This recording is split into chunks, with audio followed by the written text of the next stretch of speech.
데살로니가전서 3장 1절부터 6절까지 말씀, 저하고 한 절씩 교독하고 마지막 9절 합독하도록 하겠습니다. 제가 먼저 읽기를 시작하겠습니다. 이러므로 우리가 참다 못하여 우리만 아덴에 머물기를 좋게 여겨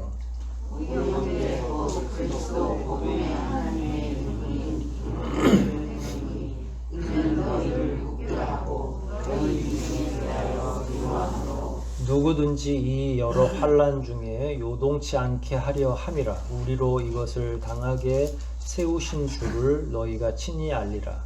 우리가 너희와 함께 있을 때 장차 받을 환난에서 너희에게 유익하여 했더니 과연 그렇게 된 것을 너희가 아느니라. 이러므로 나도 참다 못하여 너희 믿음을 알기 위하여 보내었노니 이는 혹 시험하는 자가 너희를 시험하여 우리 수고를 헛되게 할까 함일러니. 지금은 디모데가 너희에게로부터 와서 너희 믿음과 사랑의 깊은 소식을 우리에게 전하고 또 너희가 항상 우리를 잘 생각하여 우리가 너희를 간절히 보고자 함과 같이 너희도 우리를 간절히 보고자 한다 하니.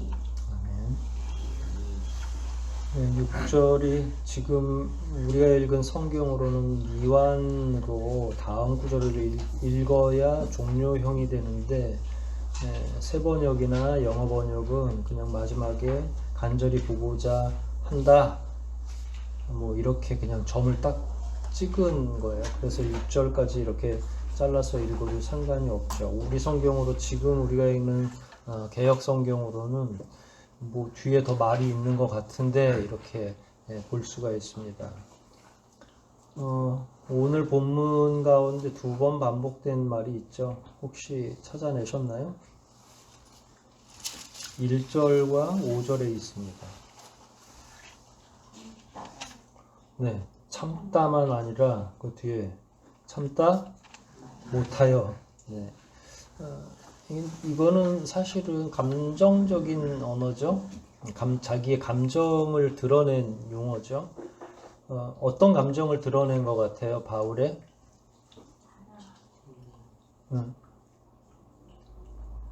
뭘 못 참았다는 거죠? 화가 난 거예요? 아니면 보고 싶은 마음이에요? 염려하는 마음, 또 그리워하는 마음, 그리고 또 지금 소식이 한창 끊겼으니까 소식을 듣고 싶은 마음. 그러니까 바울이 그 도통 자기의 마음을 이렇게 편하게 표현하는 교회가 그렇게 많지 않아요. 근데 명확하게 표현했죠. 내가 못 참고 좀 참았어야 되는데, 기다렸어야 되는데 못 참고 이렇게 편지도 하고, 또 못 참고 장소도 옮기고, 못 참고 사람도 보내고, 이 얘기를 하는 거예요. 그 얘기를 뒤집어 말하면 데살로니가 교회는 바울에게 있어서 소중하다는 거예요, 소중하지 않다는 거예요. 예, 이걸 뭘 또 물어보겠어요. 그렇지만 우리가 읽다가 보면 그런 걸 놓치게 되거든요. 그러니까 어느 교회가 안 소중하겠느냐 하지만 바울에게 있어서는 지금 뭔가 이렇게 일을 세워놓고서 그냥 도망치다시피 왔기 때문에 너무 궁금하고 안타깝고 계속 그 마음속에 찜찜함이 남아있는 거를 이런 용어들을 표현한 거예요. 그러니까 우리가 개인 성경 공부를 할 때는 때로는 아무런 느낌 없어도 지금의 바울의 감정 상태를 이렇게 추리해 보기에는 이런 용어들이 굉장히 중요하죠. 그런 마음에서 이 3장이 시작이 된 거다 이렇게 생각하시면 돼요. 바울이 데살로니가로 디모데를 보내서 상황 파악을 하는 과정이고요. 그 과정을 지금 오늘 본문에서 다루고 있는데, 그러면 어떤 심정으로 다루었느냐? 그게 방금 전에 참다 못하여 라는 용어 속에 드러나 있죠. 바울이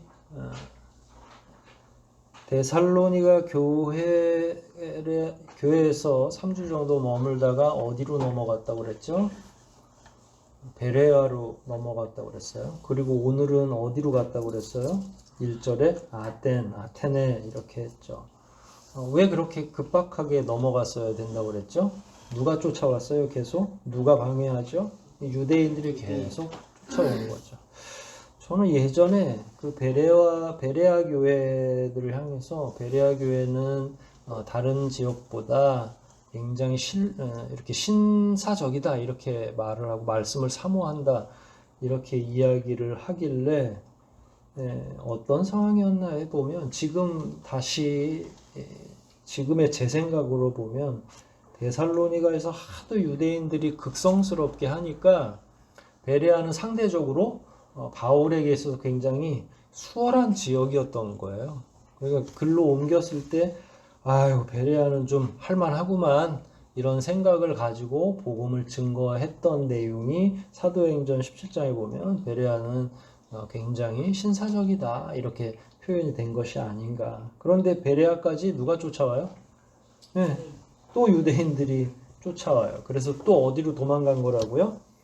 아덴으로 도망간 거죠. 그게 3장 1절하고 연결이 되고 지금 말씀드렸던 그 흐름은 사도행전 17장 13절에서 15절, 16절 요 사이에 같이 기록이 되어 있기 때문에 그 부분을 같이 읽으셔야만 돼요. 그런데 이 과정 중에서 바울이 아덴으로 갈 때에 바울만 아덴으로 들어갔어요. 아테네로. 그리고 두 사람은 남겨놓죠. 그 두 사람의 이름이 누구예요? 바울하고 항상 같이 다니던 사람 하나, 아들 같은 사람 디모데. 또 하나는 바울과 바늘이 가면 뭐가 가요?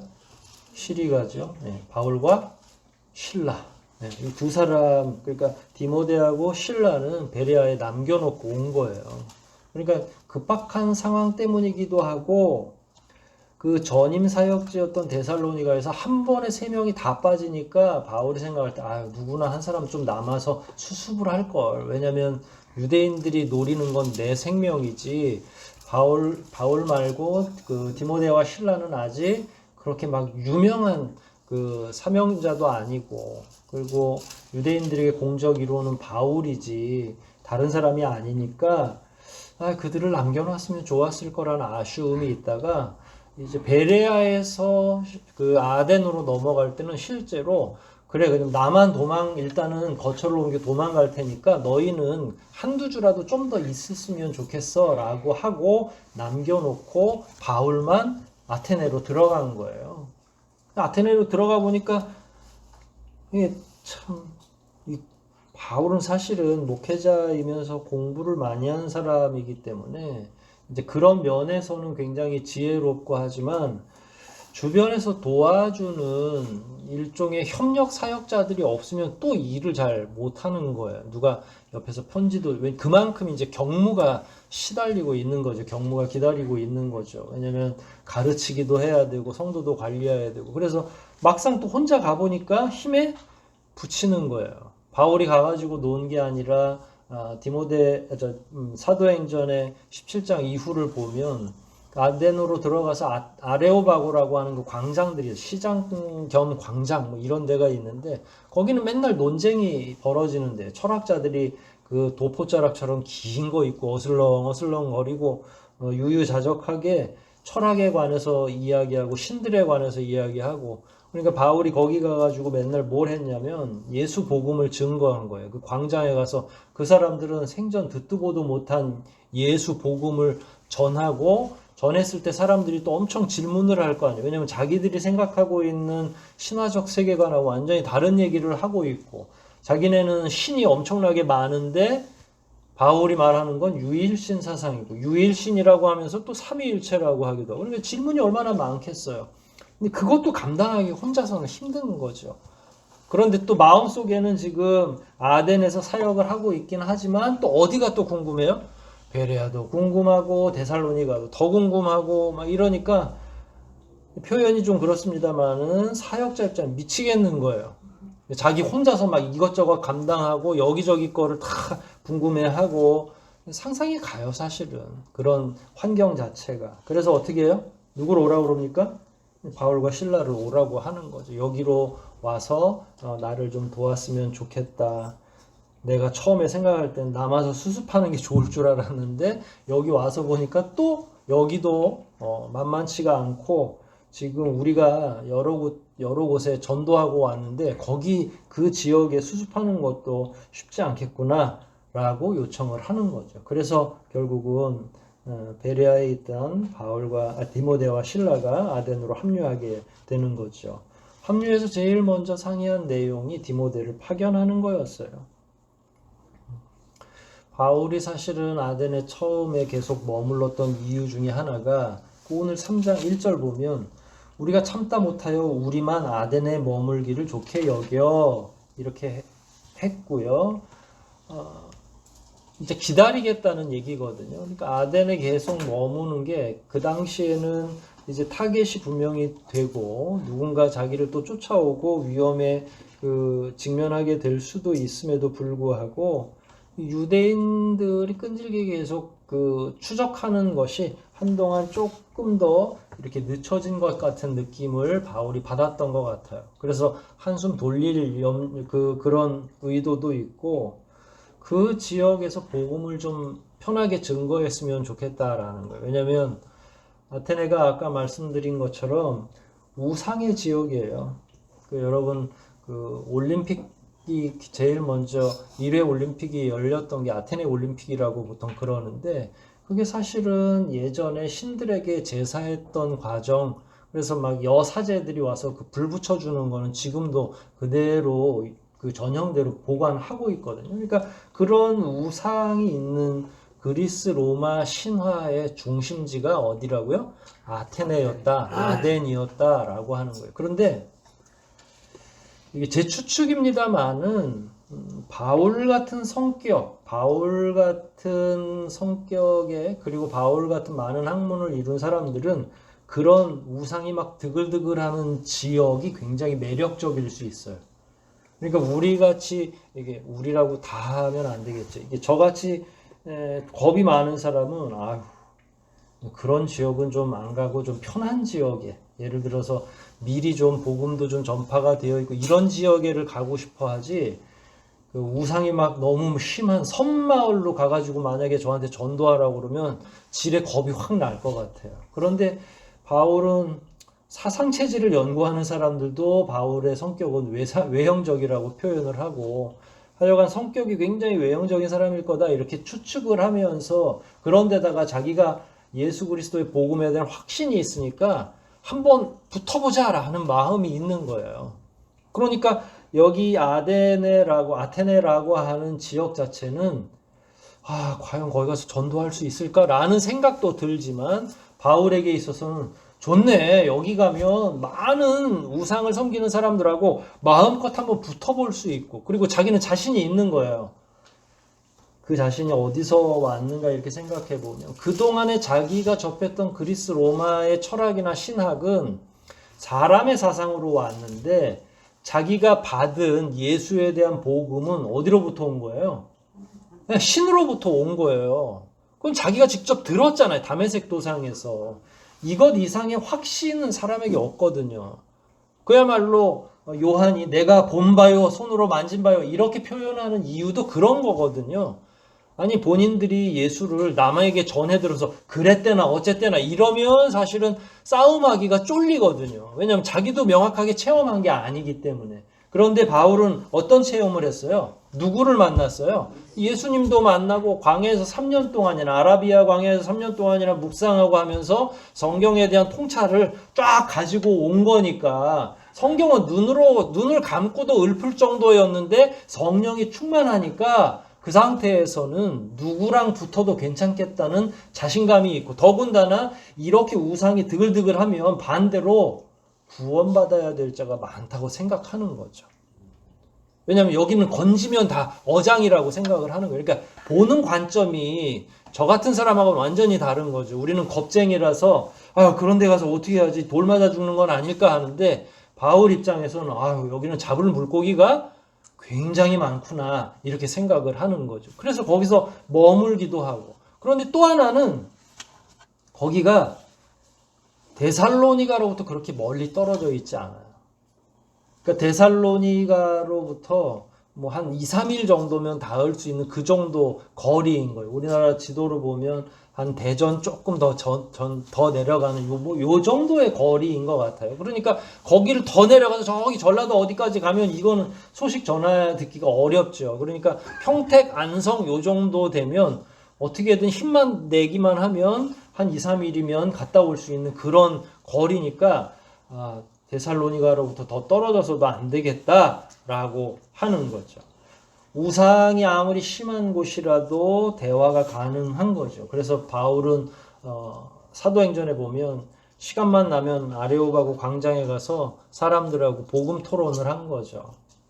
야, 여기 신이 너무 많아가지고 발에 차일 정도로 너희들이 신성이 좋은데 그럼 너네들하고 나하고 한번 얘기 좀 해볼까? 라고 하면서 싸움도 일부러 붙이기도 하고 그 사람들하고 대화를 하기도 하고요.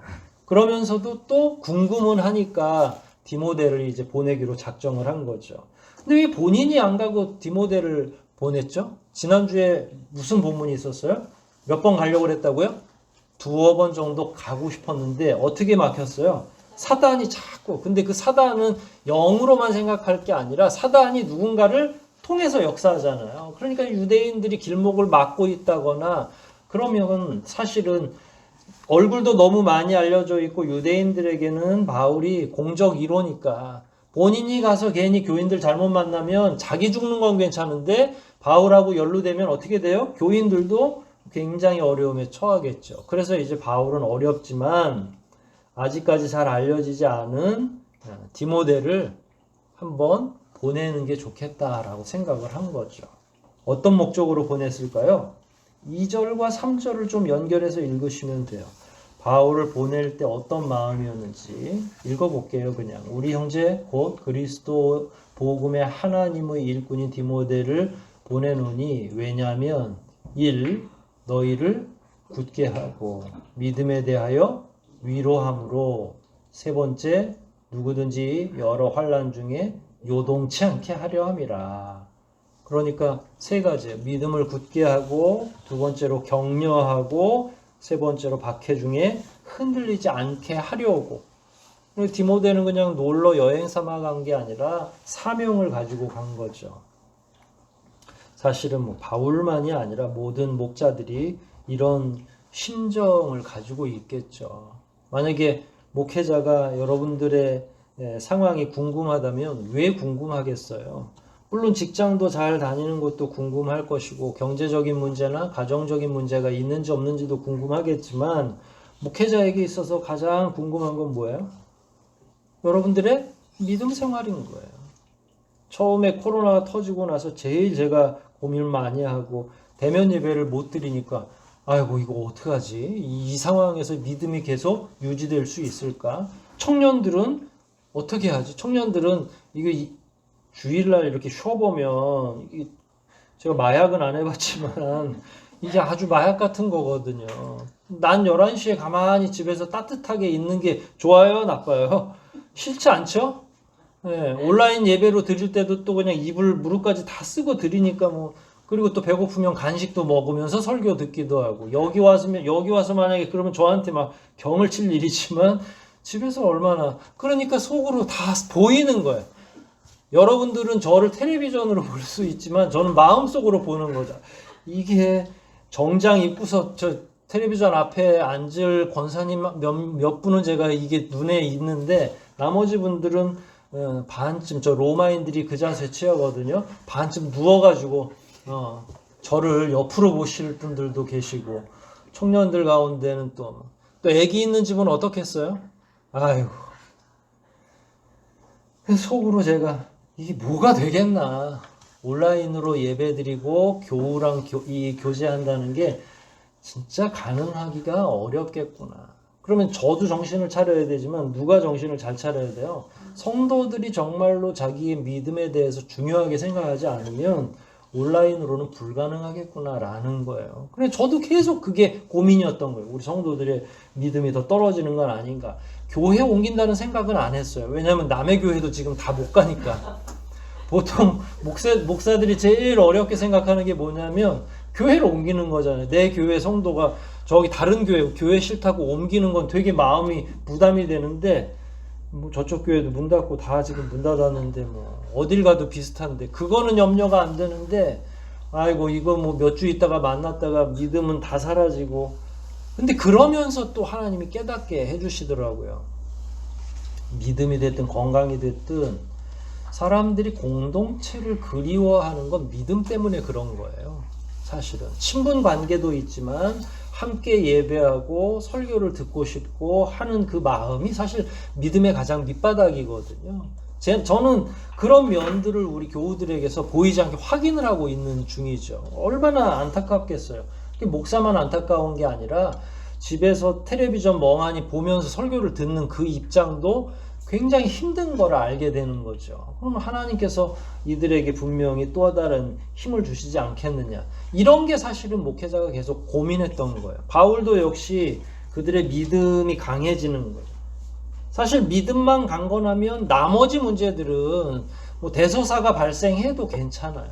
믿음이 있으면 여러분들이 돈을 좀 못 벌든 혹은 뭐 곧불에 걸리든 그 정도는 감당한다는 거예요. 그런데 믿음이 없으면 돈 못 버는 게 엄청나게 큰 문제가 될 거고, 믿음이 없으면 경제적인 문제가 나에게 가장 큰 문제가 될 수 있거든요. 하지만 반대로 믿음이 굳세면 어때요? 아이고 하나님이 좀 쉬어가라고 그러시나 보다, 이렇게 해석을 한다는 거예요. 그런데 믿음이 없이 병이 들면 또 어떻게 돼요? 내가 뭘 잘못했다고 다른 사람들은 다 괜찮은 것 같은데 하나님이 나한테만 이런다고. 믿음이 있는 것과 없는 것 차이가 그 정도로 나니까 바울 입장에서는 제일 먼저 데살로니가 교회를 챙겨야 될 문제 중에 하나가 믿음의 문제였던 거예요. 저도 여러분들에게 관심이 있는 게 바로 그거죠. 믿음이 흔들리면 다른 것도 흔들린다. 끊임없이 계속 믿음이 최우선이다 라는 거예요. 그 다음에 이제 격려죠. 작년부터 계속 저는 조금 빨리 끝날 줄 알고 하나님의 자비 시리즈를 했는데 1년이 다 가도록 자비 시리즈가 끝났는데도 코로나가, 그리고 뭐 또 언제든지 계속 하나님이 여러분을 사랑하십니다만 얘기할 수는 또 없잖아요. 이 격려가 그만큼 중요한 문제예요. 그러니까 그 전에는 제가 교리적인 설교하고 때로는 부족하면 야단도 하고 우리가 이렇게 해가지고 제대로 하겠습니까? 라고 설교하지만 다 힘든데 또 야단을 치면 그 얼마나 스트레스 받겠어요. 본인도 우리 교우들도 집에서 예배 드리는 게 성에 차지 않고 하나님 앞에서 뭔가 죄 저지르는 것 같고 교회 못 나가는 게 뭔가 어려움이 많은데 목사도 막 거기다가 폭탄을 막 터뜨리고 막 이러면 안 되겠잖아요. 그러니까 그럴 때는 이제 격려를 해야죠. 디모데를 통해서 바울이 사랑을 듬뿍 담은 메시지를 보냈겠죠. 6절 보면 내가 너희를 그리워한 것처럼 너희도 나를 그리워했다더구나, 이 얘기가 나오잖아요. 이 얘기를 분명히 했을 거라는 거죠. 바울 선생님이 지금 몸은 아덴에 있고 마음은 데살로니가에 있다고 전달해 달라고 하셨어요. 그런데 그게 바울은 정말로 진심일 때 그러는 거죠. 그렇다고 또 지금 있는 아덴에 있는 또 만나고 있는 성도들을 홀대할 수는 없으니까. 그래서 바울이 머리가 자꾸 빠졌던 거예요. 훗날의 그림 보면 바울은 눈도 너무 시력이 알력이 너무 안 좋아지고 머리가 홀랑 다 빠져 있어요. 대머리로 표현되거든요. 그러니까 그만큼 마음속에 다양한 스트레스들이 있는 거죠. 여러분 목회를 하는 것도 어떤 사람은 아이고 하나님의 은혜 아니냐 그러는데 은혜 맞고요. 하지만 여러분들이 속색이거나 막 하면 그게 뭘 은혜예요. 그 순간은 목회자가 받아야 될 굉장히 강력한 스트레스인 거죠. 사랑해도 생기는 거예요. 그러니까 그런 부분들이 지금 바울에게 온 거고, 어떻게 해서든 자기의 본심을 전달하고 싶어서 신자들의 상황을 이해하면서 동시에 자기가 하고 싶은 격려, 위로 이런 것들을 하는 거죠. 이런 격려를 할 때 너는 지금 잘하고 있어. 여러분들은 지금 참 잘하고 있습니다. 라고 할 때 그들 스스로가 이길 수 있고 견딜 수 있는 힘이 그 가운데 있는 거죠. 그러면 바울은 쉬운 생활 했겠어요? 여러분 상상을 해보세요. 주로 밤이면 막 도망쳐야 되고 열심히 판 깔았다가 누가 온다 그러면 판 접지도 못하고 그냥 막 도망가야 되는 거죠. 그러니까 그런 삶을 살면서 또 누군가를 염려하고 마음에 품고 기도하고 하는 게 목자가 가지고 있는 운명 같은 거죠. 필연적인 운명 같은 거예요. 본인도 쉽지 않지만 끝까지 성도들을 마음에 품고 격려하는 태도가 바울에게 있는 거죠. 세 번째로는 환난 중에 흔들리지 않게 이야기한 거예요. 여러분 데살로니가의 상황은 늘 계속 지금 반복적으로 얘기해 줬잖아요. 바울이 몇 주 머물렀다고요? 3주. 그럼 리더가 있겠어요? 없겠어요? 라손이라는 사람이 있긴 하지만 세워졌겠습니까? 완전하게?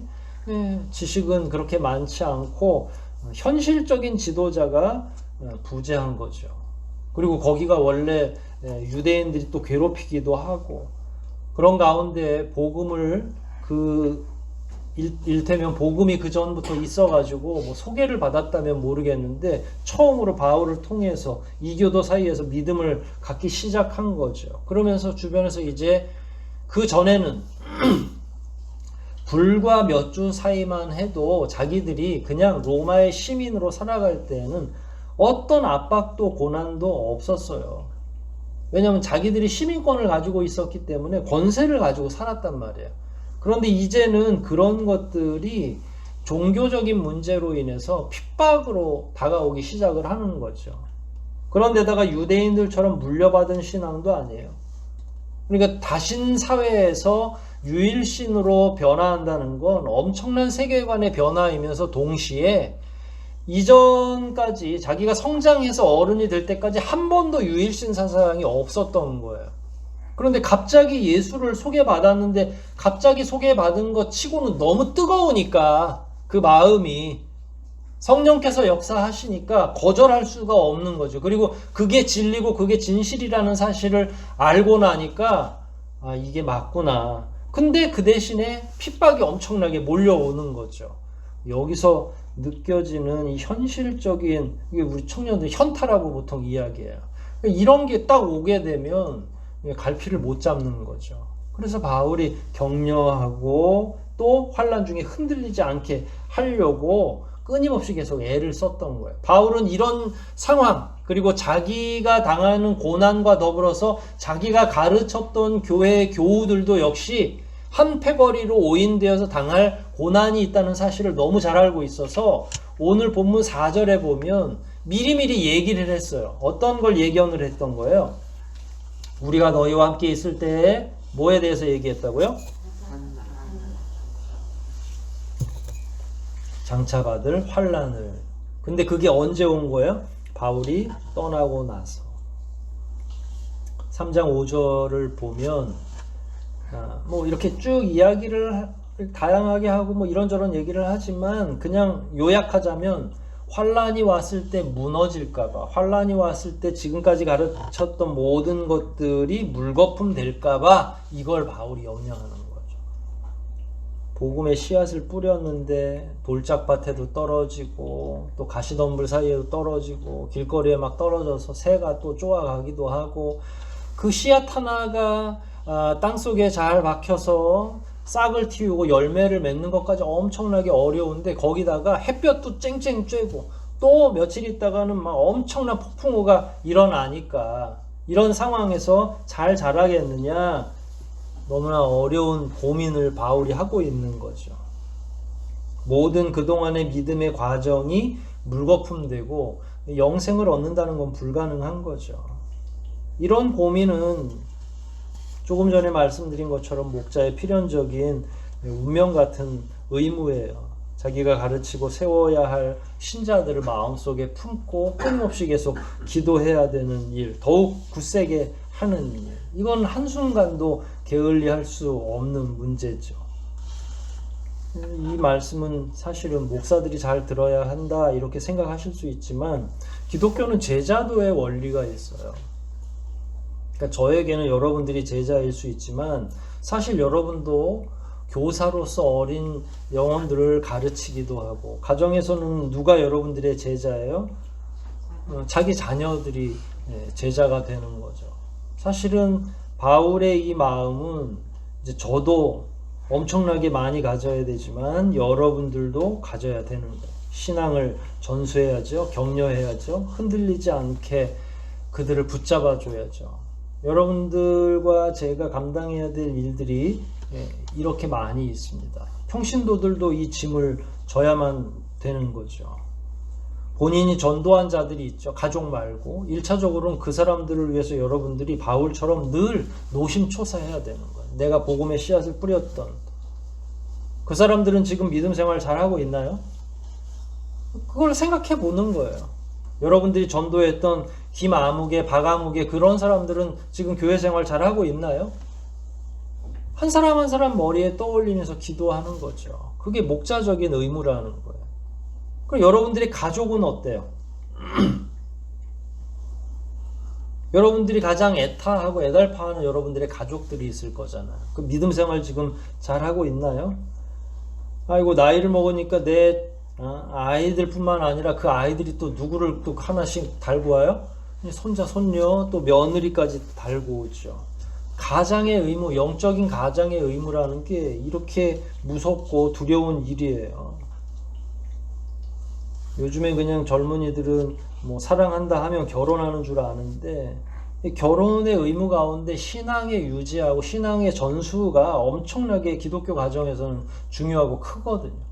그랬을 때 우리들은 누구를 품고 믿음이 견고한지 혹은 격려를 해야 되는지 혹은 이런 환난 가운데 대비할 수 있도록 얘기하고 있는지 이걸 자꾸 남의 일이라고 생각하시면 안 되고 바울이 지금 염려하고 있는 데살로니가 교회를 품고서 염려하고 있는 내용을 여러분들이 품어야 되는 거예요. 여러분들이 전도했던 사람, 여러분들이 복음을 증거했던 사람, 그리고 여러분들이 사랑하고 아끼는 가족들을 대상으로 나는 그들의 믿음을 위해서 지금 애쓰고 있는가?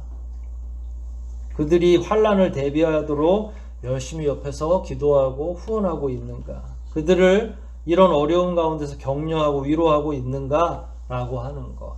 바울은 지금 그 이야기를 하고 있는 거죠. 6절을 보면 디모데가 바울의 마음을 전달했고 또 그 교회, 데살로니가 교회 성도들의 마음도 다시 바울에게 이야기했죠. 바울이 디모데를 보냈더니 데살로니가 교회가 바울이 염려했던 그 모든 게 잘 이루어지고 있어요. 세 가지 염려했다고 그랬죠. 하나는 믿음이 굳센지, 두 번째로는 격려하고 위로하는 거, 세 번째로는 환난 가운데서 믿음이 흔들리지 않는 거. 그랬더니 너무 잘 견디고 있고 믿음도 성장한 거예요.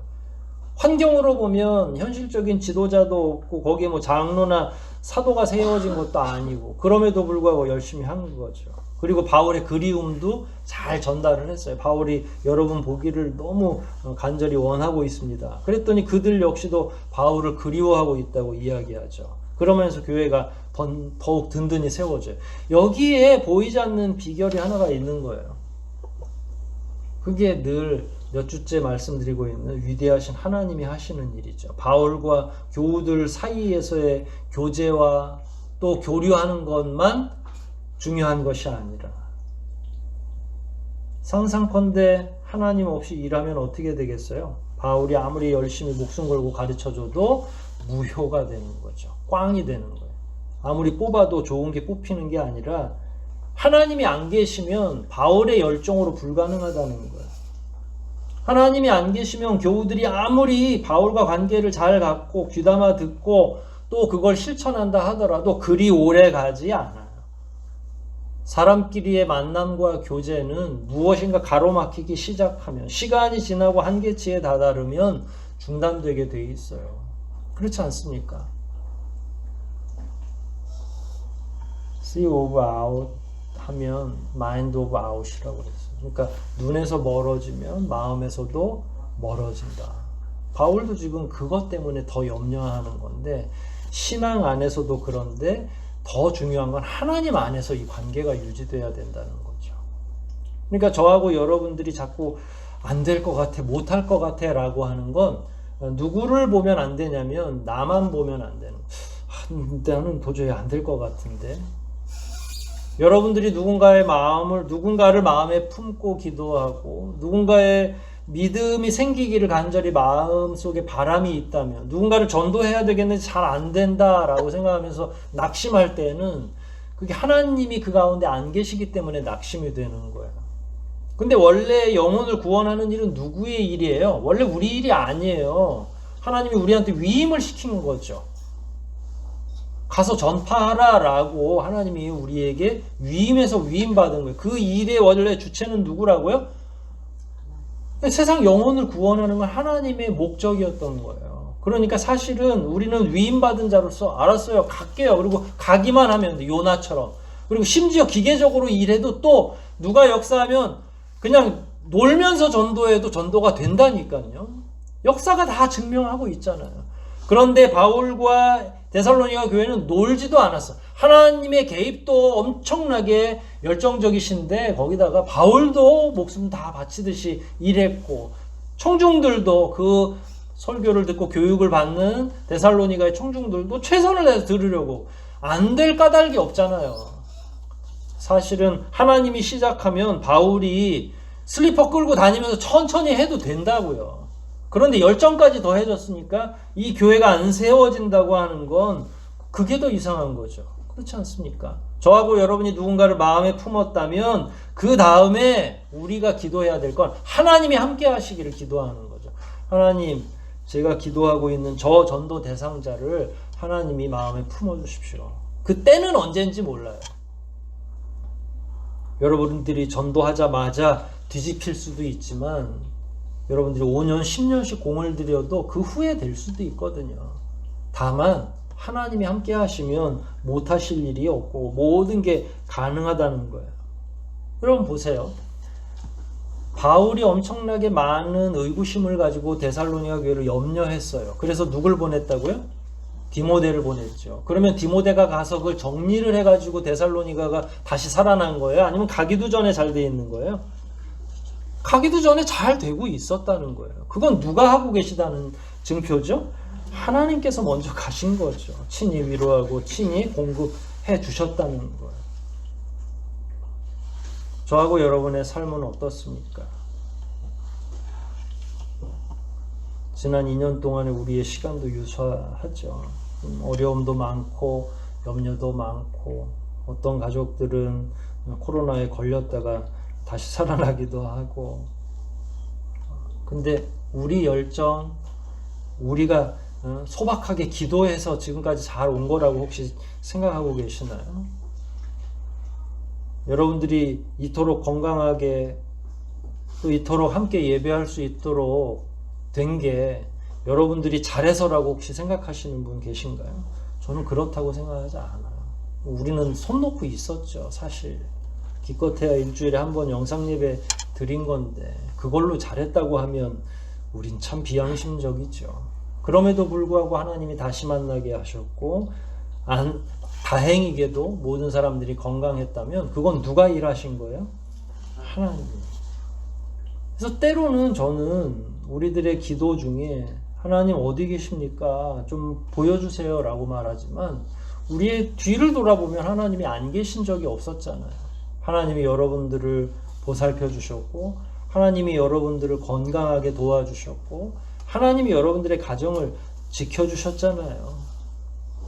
하나님이 지금 우리 가운데 계시다는 사실을 확신하시기를 바랍니다. 비록 부족했지만 그래도 모든 우리의 성도들이 신앙 잃지 않고 교회를 그리워하고 다시 최선을 다하고 있는 중이잖아요. 이것조차도 대단한 일이라고 저는 생각을 합니다. 우리의 가정, 우리의 교회를 돌보시고 또 우리의 염려를 뛰어넘으셔서 하나님이 일하고 계셨다라는 이 사실을 오늘 명확하게 발견하고 가시기를 부탁을 드립니다. 우리가 공동체로서 서로 염려하고 서로를 위해서 기도하지만 그거보다 더 큰 힘은 바로 하나님의 함께하심이라는 사실입니다. 하나님이 함께하지 않으면 바울보다 위대한 사람이 와도 될 일이 없어요. 하지만 하나님이 함께 하시면 우리같이 연약한 자들의 기도도 응답된다는 사실입니다. 모쪼록 그런 생각 가운데 하나님의 자비와 하나님의 위대한 사랑을 기억하고 더욱 굳세게 우리의 믿음을 잃지 않고 앞으로의 삶도 살아내시기를 주님과 동행하시기를 주의 이름으로 축복합니다. 우리 말씀들 생각하면서 한번 기도하시겠습니다. 바울이 참다 못해서 디모데 보낼 생각을 하고 참다 못해서 실제로 그렇게 진행했는데 결과적으로 보니까 인간의 염려가 무색할 정도로 하나님이 최선을 다해서 데살로니가 교회 교우들도 지켜주셨고, 바울이 장소를 옮겨가면서 위험을 무릅쓰고 복음 전도하는 그 과정도 또 인도해 주셨다는 걸 오늘 본문을 통해서 또 사도행전을 통해서 우리가 발견하게 됩니다. 우리 삶도 마찬가지입니다. 하나님이 지금 우리를 돌보고 계시고 지금까지 돌보고 계신 것 이상으로 앞으로도 하나님이 함께 하신다는 이 사실 잘 기억하고 하나님께 감사드리고, 또한 앞으로의 삶도 하나님께 의뢰하는 삶이 되게 해달라고 통성으로 함께 기도하시겠습니다.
하나님 아버지, 오늘도 인생들의 열정과 보이지 않는 하나님의 도우심을 동시에 배우게 됩니다. 우리가 얼마나 최선을 다해서 누군가의 영혼을 섬겨야 되는지도 깨닫게 하시고, 그럼에도 불구하고 그 모든 일을 이루시는 이는 하나님 한 분이라는 사실도 기억하게 됩니다. 저희들이 역사의 이면에 이런 과정들이 있다는 사실을 잘 기억하여 지금까지도 은혜로 인도해 주신 그 하나님의 자비를 묵상하며 앞으로의 인생도 하나님께 기꺼이 맡기고 든든히 의지할 수 있는 믿음을 우리에게 허락하여 주시옵소서. 때로는 하나님이 눈에 보이지 않기에 철없는 소리도 하고 어리석은 기도를 할 때도 많이 있사온데, 늘 하나님의 그 믿음의 범주 안에서 떠나지 않게 도와주시고 더욱더 믿음이 굳세지고 하나님으로부터 격려받고 환난 가운데서도 흔들리지 않는 하늘소망교회 모든 교우가 되게 복내려 주시옵소서. 모든 것 주님께 의탁하오며 우리를 구원하신 예수 그리스도 이름 받들어 간절히 기도하옵나이다. 아멘.